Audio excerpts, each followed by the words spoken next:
One piece के world में काफ़ी सारे ऐसे कैरेक्टर हैं जो काफ़ी ज़्यादा ब्रोकन पावर पोसेस करते हैं, जिनमें से एक है शैंक्स। शैंक्स एक ऐसा कैरेक्टर है जिसका हर एक अपीयरेंस एक मिस्ट्री लेकर आता है। खास करके जो रिसेंटली चैप्टर में अभी हुआ है, उसके बाद से तो काफ़ी सारी चीज़ें फैंस के दिमाग में आने शुरू हो चुके हैं। That shanks has a twin brother, या फिर शैंक्स खुद सीक्रेटली वर्ल्ड गवर्नमेंट के साथ मिलकर कुछ काम कर रहा है। एंड इन दी लास्ट, क्योंकि कम्युनिटी में बहुत ही ज़्यादा टाइम से बात चली आ रही है, जो शैंक्स हमेशा पीस और बैलेंस के बारे में बात करता है, वो लूफ़ी को आगे जाके धोखा दे देगा।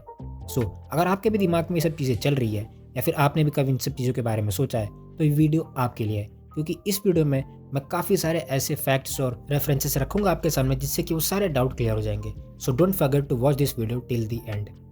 तो सबसे पहले हम बात करते हैं उन सभी रेफरेंसेस के बारे में जो ओडा सेंसे ने शैंक्स के कैरेक्टर को डिज़ाइन करने के लिए मोस्ट प्रोबेबली यूज़ किया है।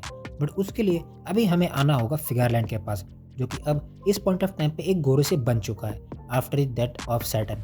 And as we all know, सभी गोरोसे के नाम सोलर सिस्टम के किसी न किसी एक प्लैनेट के ऊपर पड़े हैं। बट फिगरलैंड किसी भी प्लैनेट को रिप्रेजेंट नहीं करता, बट स्टिल उसके डिज़ाइन और लुक्स को देख के लगता है कि वो मून को रिप्रेजेंट करता है। एंड सारे गोरोसे के पास एक एक डीमन युकाई फॉर्म है, जो कि माइथोलॉजी से इंस्पायर्ड है। एंड शायद से फिगरलैंड को भी उसका योकाई फॉर्म मिल चुका है। अब मैं ऐसा इसलिए बोल रहा हूँ क्योंकि ऑफिशियल स्टोरी लाइन में ऐसा कुछ दिखाया नहीं है, बट जो इस स्टोरी को अच्छे से सेटअप कर रहा है, उसके लिए मैं चीज़ कह रहा हूँ। सो जो फॉर्म मोस्ट प्रोबेबली इस स्टोरी को अच्छे से सेटअप कर रहा है, वो है फेंडर। अब फेंडर एक नॉर्स माइथोलॉजी का वुल्फ मॉन्स्टर है, जो कि डीमन गॉड लोकी और फीमेल जोटन एंगर बोआ का बेटा था। और सबसे इंटरेस्टिंग बात तो इसमें यह है कि फेंडर सैटर्न का भी एक मून का नाम है। तो हाँ, अब तुम लोग की दिमाग की बत्ती जल गई होगी कि मैं तुम लोगों से क्या कहने की कोशिश कर रहा हूँ। तो आगे हमें पता चलता है कि फेंडर के दो बेटे थे, स्कोल एंड हाथी। एंड अब जो चीज़ मैं तुम लोगों को बताने जा रहा हूँ, उसे बहुत ध्यान से सुनना, क्योंकि तुम्हें आगे एक बहुत बड़ा झटका लगने वाला है। फेंडर के दोनों बेटे के अलग अलग रिस्पॉन्सिबिलिटी थी। जहाँ पहला हाथी को रूल था, उसे मून को डिस्ट्रॉय करना है। एंड जो दूसरा स्कोल था, उसे सन को डिस्ट्रॉय करना है।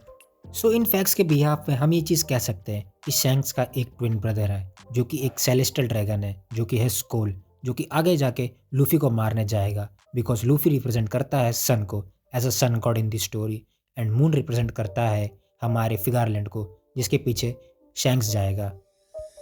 एंड अब हम बढ़ते हैं हमारे दूसरे सवाल पे, जो कि है shanks is working under world government और नॉट। तो इसका सीधा जवाब है नो। मतलब ये चीज़ सोचना ही बेकार है कि शैंक्स जैसे पैरेट को मेरी जॉय में एंट्री मिल जाएगी। हाँ, ये बात अलग है कि वो फिगरलैंड का बेटा है, बट दूसरी बात ये भी है कि वे वही पायरेट है जिसने ईमू का सबसे बड़ा डर गम गम फूड उसकी पोजीशन से चुराया था। तो तुम खुद सोचो यार, उसको 5 फिल्टर्स के सामने एंट्री कैसे मिल जाएगी। एंड अगर तुम लोग को याद हो तो रिसेंटली में जब एगेट हाईलैंड में सिचुएशन काफ़ी ज़्यादा ऊपर नीचे हुई थी, तब ईमू सैटर्न से काफ़ी ज़्यादा गुस्सा थी, जबकि वो उसका 800 साल पुराना सर्वेंट था। एंड उसने उसको विदाउट एनी सेकंड थॉट मार दिया था। एंड ये चीज़ तो डाइजेस्ट करना बहुत ही नेक्स्ट टू इम्पॉसिबल है कि शैंक्स वहाँ पे आएगा एंड वहाँ से इजीली चले भी जाएगा और ईमू कुछ नहीं करेगी उसके साथ। एंड अब बात करते हैं इन सब चीज़ों के स्टार्टिंग पॉइंट से, जहाँ से ये चीज़ निकलना शुरू हुई थी। एंड वो थी जब हमने शैंक्स को मैरी जॉय में देखा था, बट वो काफ़ी ज़्यादा कवर में था उस टाइम पे। एंड फैंस ने जो चीज़ नोटिस की थी वो थी उसके फेस पे जो स्कार था वो विजिबल नहीं दिख रहा था, जिस पे काफ़ी लोग ने अपना ओपिनियन दिया कि मे बी शायद ओडा सेंसे ने इसे बनाने में भूल कर दी हो। एंड दूसरी तरफ जन्म लिया उस थ्योरी ने जिसका नाम है शैंक्स एवल ट्विन ब्रदर। एंड ये चीज़ आगे जाके और भी ज़्यादा पक्की हो जाती है कि शैंक्स का एक दूसरा भाई भी है।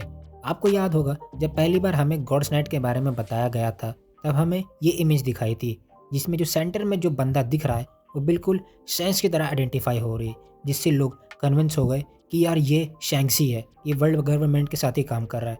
Then after the some time जब हमें फिगरलैंड के बारे में बताया गया था, मतलब जब उसकी यंग इमेज दिखाई गई थी, तब लोग उस चीज़ के लिए कन्विंस हो गए कि ये शैंक्स नहीं बल्कि फिगरलैंड है।